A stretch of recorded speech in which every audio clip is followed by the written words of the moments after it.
The first alien overdose happened at a Girl Scout cookie booth.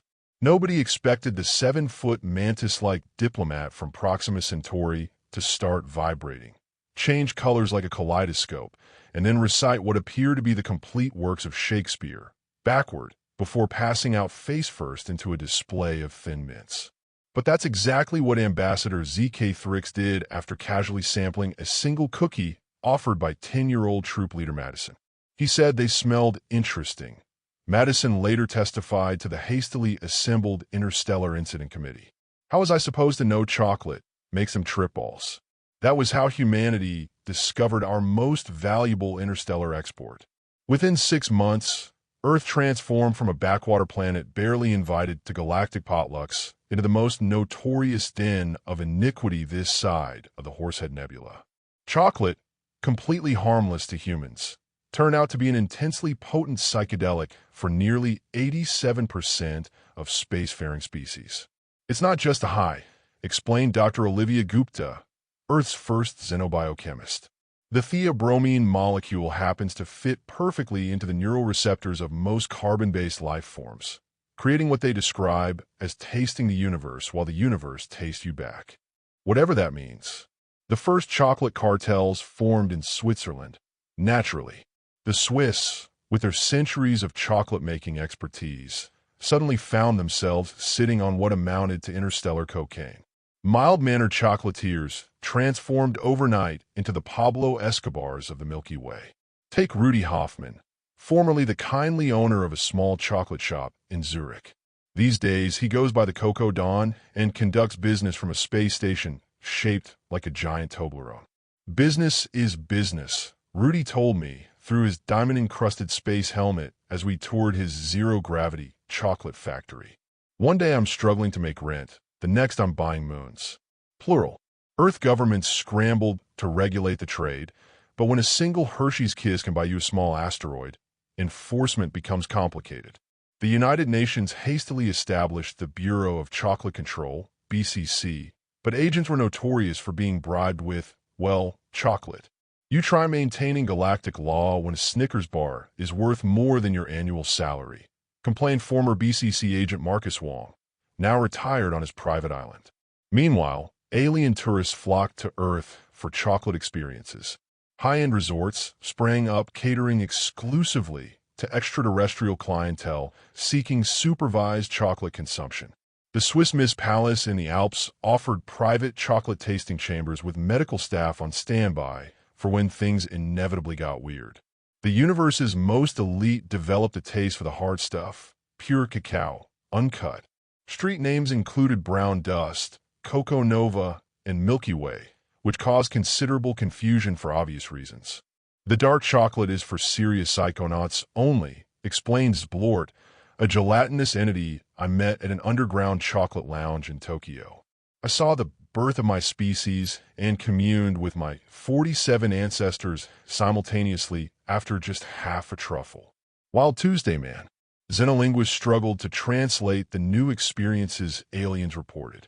The Arcturian word chocagasm entered common parlance, loosely translating to the moment when one's consciousness splits into 17 dimensions while tasting colors that don't exist. Not all chocolate experiences went smoothly. The notorious Mars bar incident occurred when a Neptunian diplomat consumed an entire king-size Mars bar and became convinced he was made of liquid mathematics. 3 solar systems nearly went to war before the high wore off. Earth's chocolate farmers found themselves wealthy beyond imagination. Cocoa-producing regions like Ghana and Côte d'Ivoire became economic superpowers overnight. Former cocoa farmers now arrived at interplanetary summits in gold-plated spaceships shaped like cocoa pods. My grandfather grew cocoa his whole life and died with nothing, said Kwame Osei, now emperor of New Cocoa, a human colony spanning 3 exoplanets. Now I have a moon named after me. Life is strange. The terminology of drug culture melded with chocolate connoisseurship in bizarre ways. Alien junkies called themselves chocheads and spoke reverently of Ecuadorian dark and single-origin uncut. Chocolate sommeliers, once confined to fancy restaurants, now worked alongside bouncers at interstellar clubs ensuring alien patrons receive the proper dosage. Just a microdose for the gentleman with 17 eyes. I overheard one sommelier direct. He's still recovering from last night's fondue fountain incident. Naturally, a black market flourished. The most dangerous smugglers were elementary school children, who could transport contraband chocolate in their lunchboxes without arousing suspicion. 10-year-old Timmy Blackwell briefly became the most wanted kingpin in 3 sectors before a sting operation caught him exchanging Kinder eggs for antimatter in the school cafeteria. Law enforcement agencies developed special chocolate-sniffing organisms, modified bacteria that would glow purple in the presence of cacao. This led to the peculiar sight of customs officers swabbing suitcases with what appeared to be glowing Q-tips. Even more bizarrely, chocolate abstinence support groups began appearing across the galaxy. I attended a Chocoholics Anonymous meeting on Alpha Centauri, where a 6-limbed creature sobbed fluorescent tears while confessing, "It's been 47 rotations since my last hot cocoa." As with any valuable commodity, violence occasionally erupted. The notorious hot chocolate massacre occurred when rival gangs from Beetlejuice and Rigel engaged in a shootout over a shipment of artisanal truffles. 3 bystanders were temporarily transformed into quantum particles before recovering. Yet for all the chaos, interspecies relations improved dramatically. Nothing brings different life forms together like sharing illicit substances. Before chocolate, we couldn't understand humans at all, admitted GLX Borp, an amorphous cloud entity I interviewed at a chocolate spa.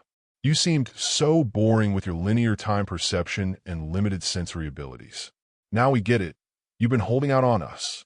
Earth's status continues to evolve. We're simultaneously the galaxy's most notorious drug den and its most prestigious luxury destination. Amsterdam meets Monaco on a planetary scale. As for me, I've made a tidy fortune selling chocolate tours to wealthy aliens. Next week, I'm taking a delegation of crystalline beings from the Andromeda Galaxy to Belgium. I've warned them to start with just a corner of a praline. After all, when it comes to intergalactic chocolate tourism, our motto is clear: take it slow or watch yourself blow. Just ask the ambassador from Proxima Centauri. After recovering from his Girl Scout cookie incident, ZK Thrix became Earth's most dedicated chocolate advocate. These days he lectures at the Galactic Institute wearing T-shirts with slogans like "Cocoa changed my life," and "It's not addiction, it's cultural appreciation." As humans, we're still adjusting to our new role in the cosmos.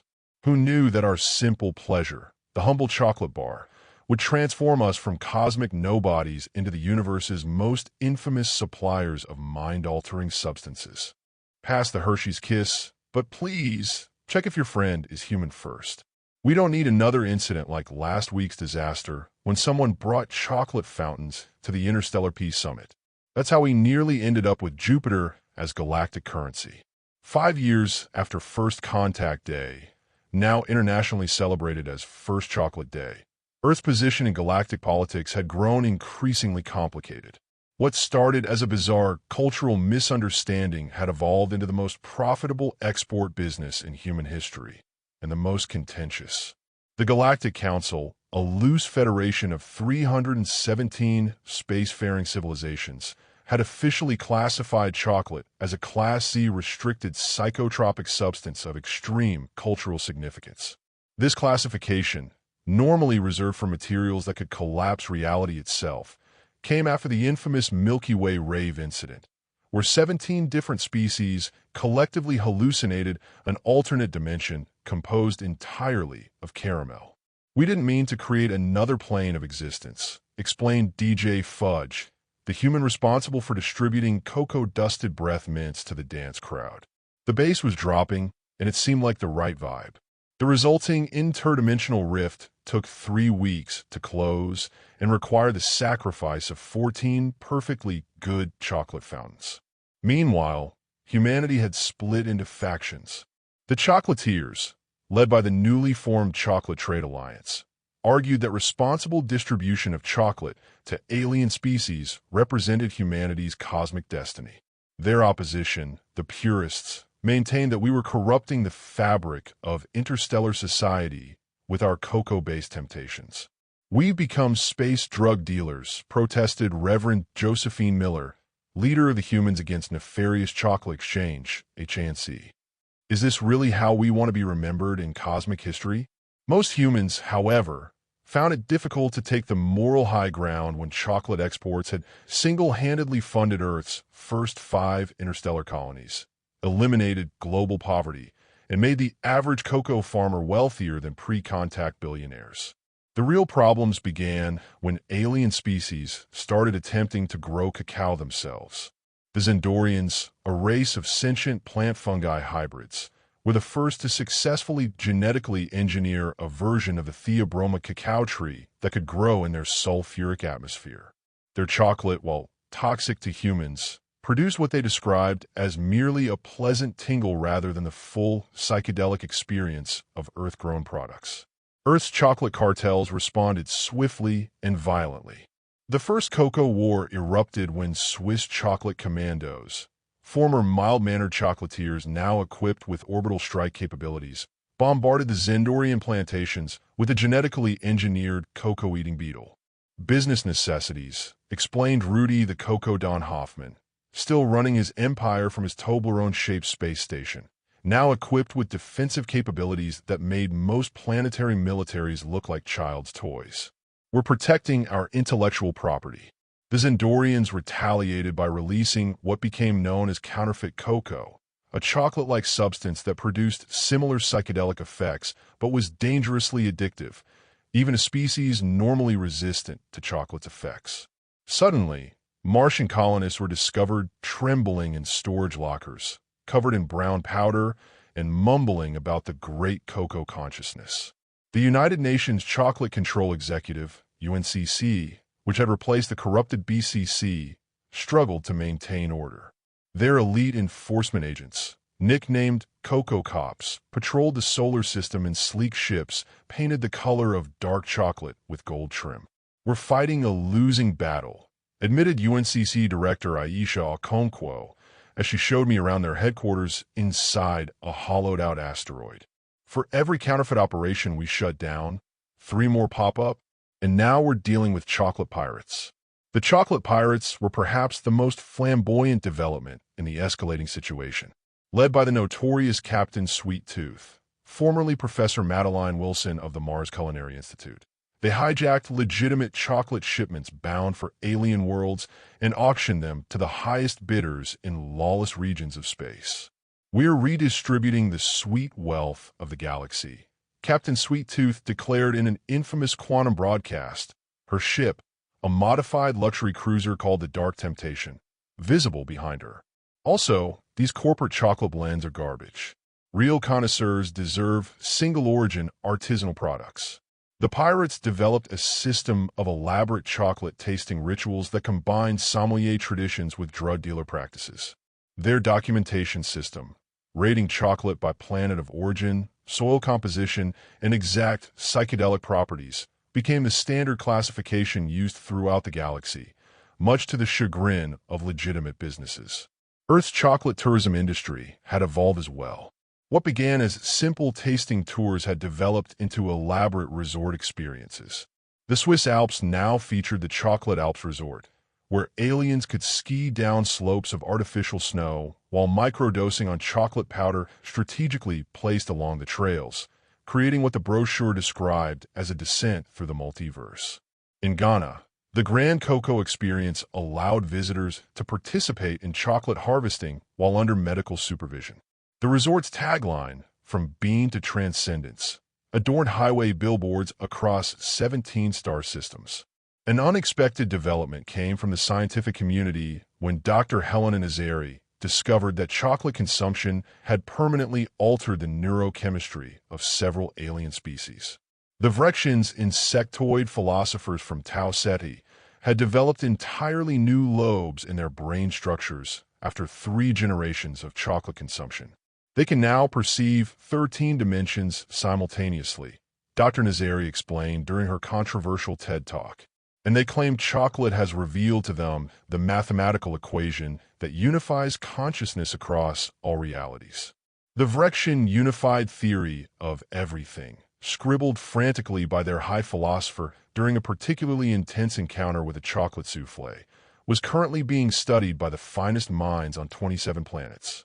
Early results suggested it might actually work, raising uncomfortable questions about whether getting the entire galaxy high on chocolate might paradoxically advance civilization. Religious implications emerged as well. The Church of the Divine Cocoa gained followers across multiple species, preaching that chocolate was the universal sacrament deliberately placed on Earth as a test for when aliens arrived. Their temples, shaped like giant Hershey's Kisses, featured ceremonies where minimal amounts of chocolate were consumed while participants chanted cocoa percentages. The path to enlightenment is 72% dark with hints of cherry and oak, intoned High Priestess Tlog, a seven-limbed being from Epsilon Eridani, as she carefully administered chocolate communion wafers the size of pinheads to her congregation. Meanwhile, human children have become the most chocolate-literate generation in history, not for consumption purposes, but for economic awareness. Elementary schools now taught chocolate economics alongside math and reading, with fifth graders learning complex futures trading through cocoa-based simulation games. My 10-year-old daughter explained chocolate derivatives to me last night, admitted Treasury Secretary Leon Jackson. Then she told me my investment portfolio was, and I quote, basic and underperforming compared to her classroom chocolate index fund. The most bizarre development came when a collective of chocolate-influenced alien artists established an installation on Earth's moon, visible from our planet. The Moonlight Cocoa Collective used advanced terraforming technology to carve the lunar surface into what they described as a monument to the molecule that opened our third eyes. To humans, it looked suspiciously like a massive advertisement for German chocolate cake. Earth's relationship with chocolate had changed as well. With the most premium varieties now worth their weight in antimatter, most humans consumed synthetic chocolate substitutes. Real chocolate became a luxury few Earth residents could afford, exported almost entirely to alien markets. The irony isn't lost on us, noted food historian Dr. Tomas Rodriguez. We introduced chocolate to the stars, and now we mostly eat choc simulate, while our authentic products leave the planet in high-security containers. As I conclude this report from the observation deck of the Chocolate Museum, formerly the International Space Station, I watched the traffic of ships coming and going from Earth, most carrying precious cocoa cargo to the far reaches of space. Below, the nighttime lights of cocoa plantations cover large sections of the equatorial regions, now the wealthiest areas on the planet. Humanity has always defined itself by its discoveries and exports. The Chinese gave the world silk, the Arabs gave us coffee, Europeans spread tea across continents. Now, Earth has given the galaxy chocolate, with all its complex implications. Whether we're cosmic drug lords or ambassadors of transcendence remains philosophical debate served best with a side of hot cocoa, synthetic for humans, authentic for our alien guests. Just keep the dosage low. The last thing we need is another incident like the chocolate gala on Neptune's moon Triton, where a buffet table mix-up led to the spontaneous evolution of a new alien subspecies who communicate exclusively through dessert recipes. But that's a story for another day. 16 light-years from Earth, aboard the research vessel Endorphin, xenoarchaeologist Dr. Meera Patel made a discovery that would rewrite galactic history. The ancient ruins on exoplanet LHS 1140b had stood undisturbed for approximately 50,000 years. The civilization that built them, dubbed the predecessors, had vanished mysteriously, leaving behind only fragments of their advanced technology and indecipherable glyphs that had frustrated researchers for decades. Until now. I almost missed it, Dr. Patel later testified to the Emergency Galactic Council. A small chamber, sealed with a material our sensors couldn't penetrate. What she found inside defied explanation. A perfectly preserved mural depicting beings from across the galaxy gathered around an unmistakable image of Earth, with brown pods that could only be cocoa beans emanating golden rays. Central to the mural stood a figure identifiable as human, holding what appeared to be a chocolate bar, while alien species bowed in reverence. The inscription, finally translatable thanks to advances in linguistic algorithms, read. When the bitter seed of the blue world spreads among the stars, the final transformation begins. Reality's cocoa shell cracks open. What emerges will transcend flesh, transcend mind. The date indicated for this chocolate awakening corresponded precisely to next Tuesday. As news of the discovery leaked, chocolate markets collapsed, then surged to unprecedented heights. Religious leaders across 17 species declared states of spiritual emergency. The Vrexians, their 13-dimensional perception now fully developed, simply smiled their insectoid smiles and began constructing what they called vessels of chocolate ascension. Meanwhile, in a maximum security detention facility on Europa, imprisoned chocolate cartel mastermind Rudy, the Coco Don Hoffman, received an unexpected visitor, a hooded figure who spoke in hushed tones. "It's happening exactly as the ancient texts foretold," the stranger whispered. The cosmic properties of chocolate weren't an accident. The predecessors engineered Earth's cocoa trees before they transcended physical form. Chocolate isn't just a drug, it's a biological key. Hoffman's eyes widened. A key to what? The stranger placed a small object on the table, what appeared to be a perfectly preserved cocoa bean encased in transparent crystal, impossibly ancient yet somehow alive. The predecessors didn't vanish, the stranger said. They evolved. And now it's our turn. As alarms began blaring throughout the facility, the stranger pulled back their hood, revealing features that were almost human, but not quite. What happens when an entire galaxy gets high on chocolate at precisely the same moment? The stranger asked with an enigmatic smile. We're about to find out. Somewhere on Earth, 10-year-old Timmy Blackwell, the reformed chocolate kingpin, now working secretly for the UNCC, stared at his quantum tablet in disbelief as it displayed a message that had somehow bypassed every security protocol. Find the original bean. The universe depends on it. Attached was a star map leading to a location no human ship had ever visited, and a simple recipe for what appeared to be hot chocolate, with one ingredient missing.